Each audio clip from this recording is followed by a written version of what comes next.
Formation d'aujourd'hui qui porte sur la fixture Solera hybride 365 solaire.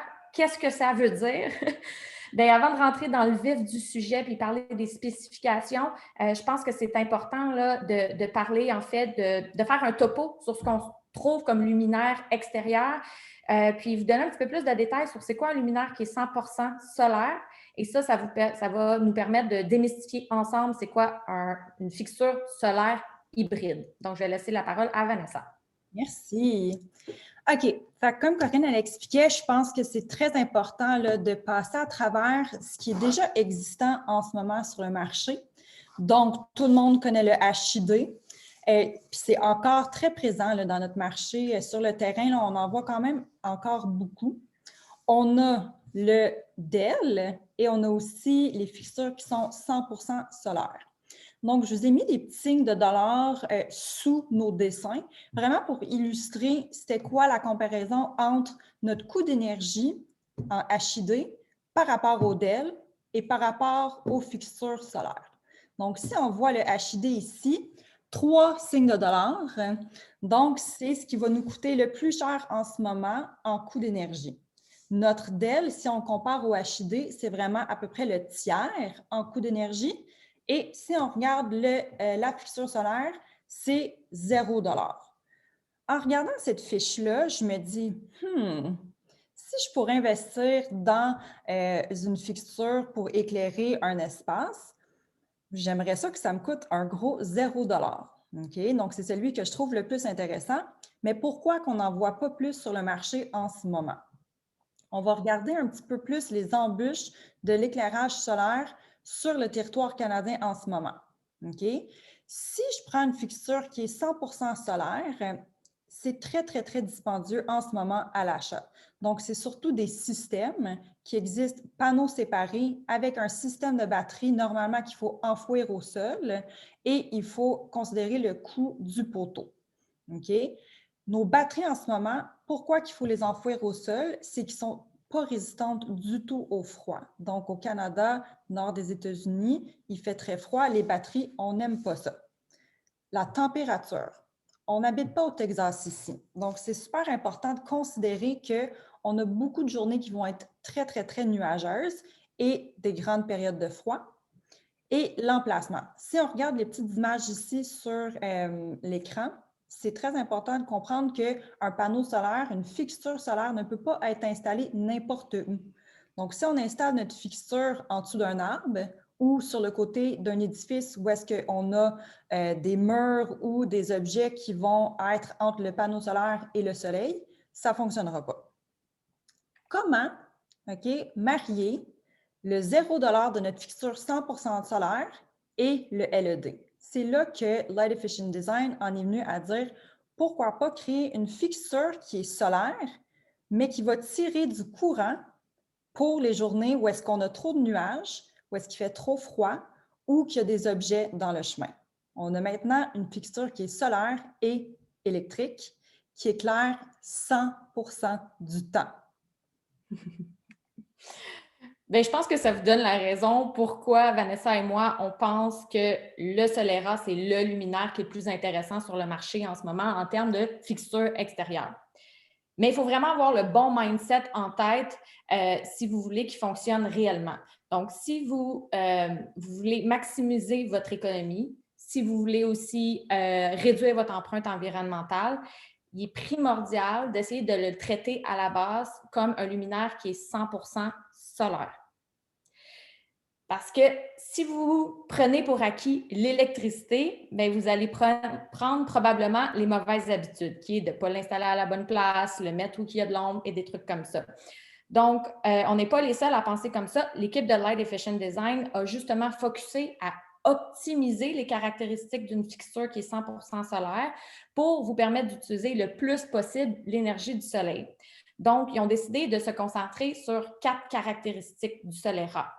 Sa grande flexibilité du panneau solaire, ses matériaux robustes, une batterie ultra résistante, ultra performante et aussi une bonne capacité de contrôle.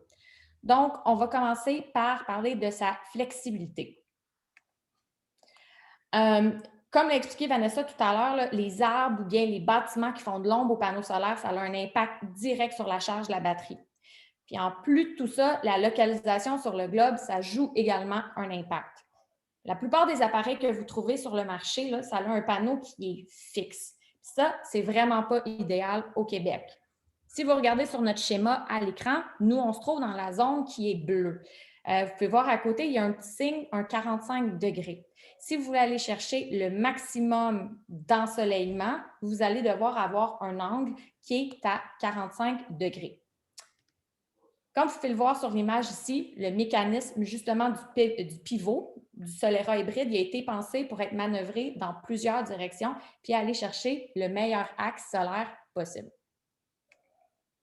Là, on parle, mais vous avez juste l'image en face de vous. Je pense que c'est important pour vous là, de voir les dimensions, la grandeur réelle du Solera hybride. Fait que dans le fond, c'est moi qui vais parler pour que vous puissiez voir le panneau en grand. OK? Fait que ça, c'est le panneau qui va venir se juxtaposer sur la fixture que je vais vous montrer dans quelques instants. Donc, ça a 1 pouce d'épais. On a 31,5 pouces de long, puis 15,9 pouces de large. Je vais juste vous montrer en arrière avec la braquette qui vient s'apposer sur notre fixture.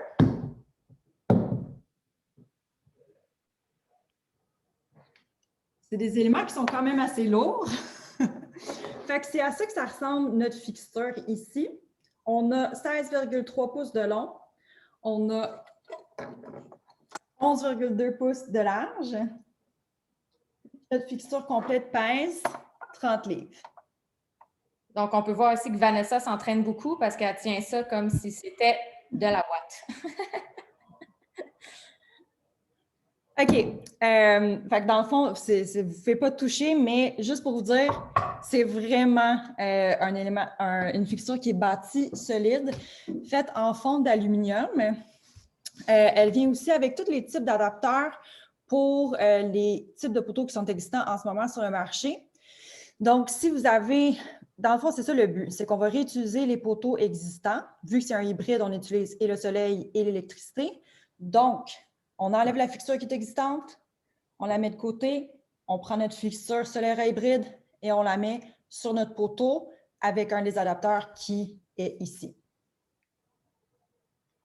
En plus d'avoir la fonctionnalité d'utiliser tous les différents types d'adapteurs, on a les batteries qui sont extrêmement résistantes au froid. Donc, c'est quasiment du jamais vu dans le solaire en ce moment.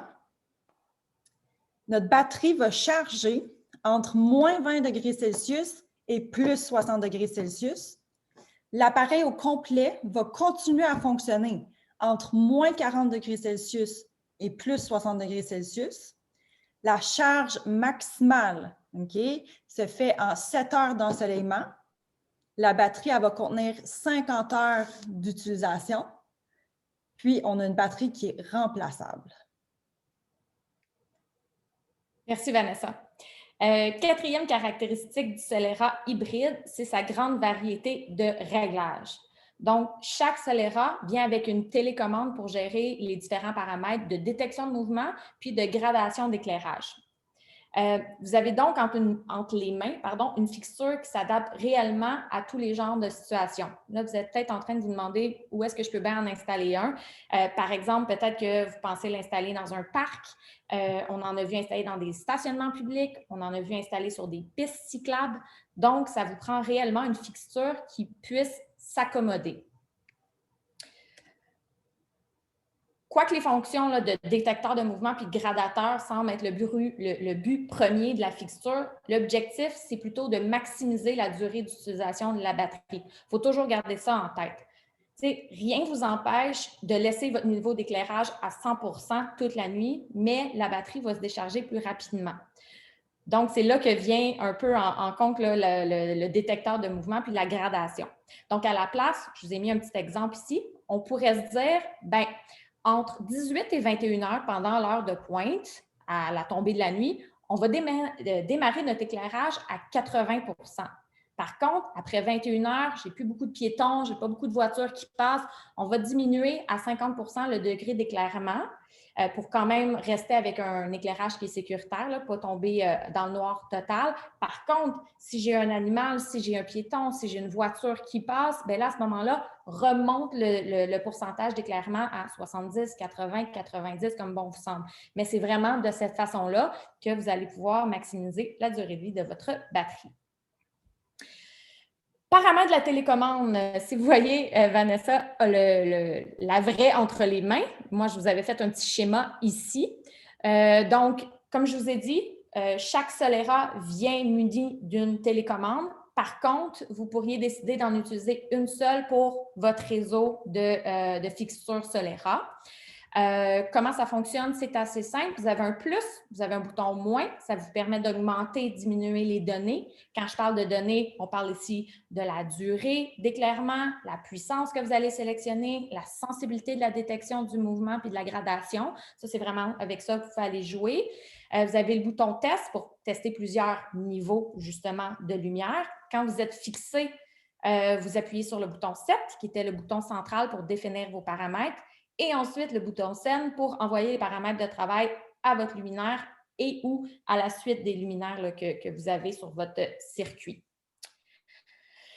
OK, petit tableau ici qui a été réalisé par Light Efficient Design eux-mêmes.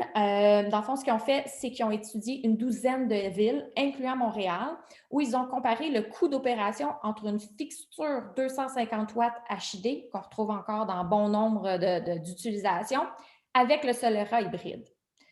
Comme le Solera puise majoritairement son énergie du soleil, la différence du coût d'opération, elle est flagrante. Donc, on parle d'environ 180 $ de différence par fixture par année en coût d'opération. Imaginez si vous en avez 25 dans un parc ou bien si vous en achetez 100 pour éclairer une route, vraiment, l'économie, elle est exponentielle. Aussi, ce que je voulais vous montrer, c'est le petit CC49. Bon, les chiffres sont en US là, parce que c'est Light Efficient Design qui l'a fait, mais ça vous donne une bonne idée. On parle d'environ 8 $ par année pour le coût d'opération du Solera hybride. Pourquoi je vous dis ça? C'est que ça a fonctionné clairement une bonne majorité du temps sur le solaire. Sinon, le prix tournerait probablement plus aux alentours d'un comparable LED qui est 100 % sur l'électrique. On parlerait de 75 $ environ. Une petite récapitulation, gang, sur tout ce qu'on a vu en ce moment. OK? Donc, fixture va fonctionner sur le 120 277 et on a aussi l'option 347 volts qui est en commande spéciale. Donc, ça, si vous avez des questions sur ça, vous pouvez nous les poser à la fin. C'est la batterie qui va durer jusqu'à 50 heures d'éclairage. Elle va fonctionner et charger entre moins 20 degrés Celsius à plus 60 degrés Celsius. C'est une batterie qui est aussi sécuritaire pour le transport. Elle est remplaçable, détecteur de mouvement intégré, durée de vie de 100 000 heures et une garantie de 5 ans. Les propriétés de la fixture en tant que telle, donc, émet une température de couleur de 4000 K, 5900 lumens, 30 watts, et c'est le seul luminaire solaire hybride certifié CUL et CETL. Et dis-moi, Vanessa, où peut-on installer le Solera hybride? Ben, Corinne, partout! Partout? Partout comme? Honnêtement, n'importe où est-ce qu'on a déjà installé des fixtures à l'extérieur. Donc, des pistes cyclables, des routes, le long de vallées, proche de l'eau, les centres-villes, les hôpitaux, les espaces résidentiels, les campus, vraiment partout. C'est super ça. Et si, par exemple, je suis dans un parc et je n'ai pas du tout accès à de l'électricité, est-ce que Light Efficient Design a aussi des modèles qui sont 100% solaires? Oui, de la façon que Light Efficient Design a introduit le modèle qui était solaire et hybride, c'est parce que leur gamme de modèles solaires fonctionnait très, très, très bien dans le sud des États-Unis. Donc, ils ont vraiment la gamme qui est ici à l'écran, des wall packs, des mini wall packs, des floodlights, des bollards, des step lights, des fixtures décoratives, des fixtures pour les enseignes, puis des area lights aussi. Ben, c'est merveilleux ça.